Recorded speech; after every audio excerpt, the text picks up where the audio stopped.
In this video, you'll learn how to quickly locate your SMTP server details using Outlook settings. To get started, open Outlook by clicking your personal email link.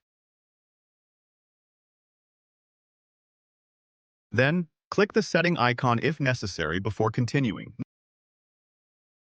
Next, select the Forwarding and IMAP option from the Settings menu.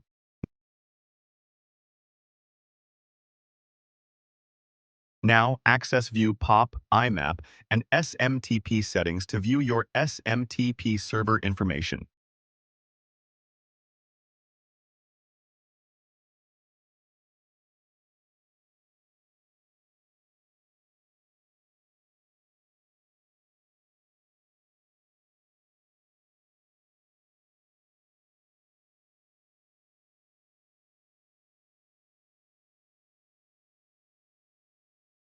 You now know how to find your SMTP server settings in Outlook.